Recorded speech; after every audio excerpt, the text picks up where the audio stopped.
എനിക്ക് ഷാനവാസ്കയുടെ സ്വഭാവം ഇഷ്ടപ്പെടുന്നില്ലെന്ന് അനുമോള് പറയുന്നുണ്ട്. ഞാൻ എന്തെങ്കിലും ഇവരുടെ കാര്യം പറയുമ്പോൾ ഇങ്ങനെ ഇരുന്ന് നോക്കുന്നു. പുള്ളിക്ക് ഓക്കെ ആവാൻ കുറച്ച് ടൈം എടുക്കണമെന്നാണ് തോന്നുന്നതെന്ന് ആതിര പറയുന്നുണ്ട്. അതിന് നമ്മൾ അങ്ങനെ ആവണമെന്ന് അനുമോള് ചോദിക്കുന്നു. ഒന്നും പറയുന്നില്ല, പക്ഷെ മാനസികമായിട്ട് പുള്ളിക്കത് ബുദ്ധിമുട്ടുണ്ടാക്കിയിട്ടുണ്ടെന്ന് ആതിര പറയുന്നുണ്ട്. അനുമോള് പറയുന്നുണ്ട്, എന്നാൽ അങ്ങനെ ആണെങ്കിൽ എൻ്റെ ബെഡിൽ വെള്ളം ഒഴിച്ചതിൻ്റെ കാര്യത്തിന് ഞാൻ അങ്ങനെ നിൽക്കണമായിരുന്നല്ലോ. എനിക്കിവിടെ എല്ലാവരുമായിട്ടും ഇപ്പം മിണ്ടണമെന്ന് തന്നെ ആഗ്രഹം.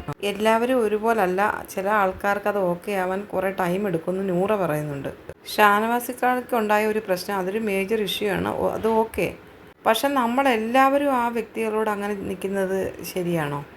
ഞാൻ പറഞ്ഞത്, നമ്മളിപ്പോൾ അക്ബറിൻ്റെ നെവിൻ്റെയൊക്കെ കാര്യം പറയുമ്പോൾ പുള്ളിയുടെ ഫേസ് ഇങ്ങനെ മാറുന്നുണ്ട്.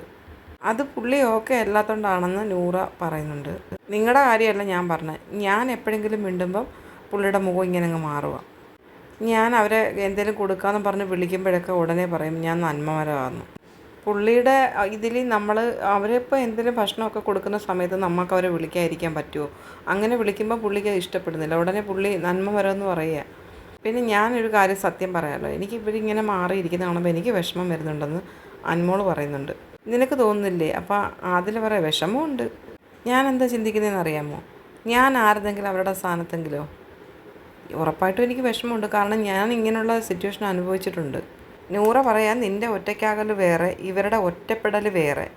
ഇവർ മനഃപൂർവ്വം ഒറ്റപ്പെട്ട കണക്കെങ്കിൽ ഇരിക്കുന്നതാണ്. നമ്മൾ അവരെ എല്ലാത്തിനും വിളിക്കുന്നുണ്ട്, ആഹാരം കഴിക്കാൻ വിളിക്കുന്നുണ്ട്. എന്തിനാണ് അവരെ വിളിക്കാത്തത്? അവരെ എല്ലാത്തിനും വിളിക്കുന്നുണ്ട്. അവരൊറ്റയ്ക്ക് മാറിയിരിക്കുന്നുണ്ട്. രണ്ട് കൂട്ടരും ഓക്കെ അല്ലെന്ന് നൂറ പറയുന്നുണ്ട്. അവരൊക്കെ ആയിക്കോട്ടെ, ടൈം എടുത്തോട്ടെ, നമ്മളൊന്നും പറയാൻ പോണ്ടെന്ന് പറയുന്നു. എന്തായാലും ഇന്നത്തെ നോമിനേഷൻ നമ്മുടെ ബിഗ് ബോസ് ഇങ്ങനെ ചെയ്തത് നല്ല കാര്യമായി. അല്ലെങ്കിൽ ഇപ്പം നമ്മൾ അവരെ പറയും, അവർ നമ്മളെ എന്തായാലും പറയും. അപ്പം അനുമോള് പറയാം, എന്തായാലും എൻ്റെ പേര് ഉറപ്പായിട്ട് ഇവർ പറഞ്ഞേനെന്ന് പറയുന്നുണ്ട്.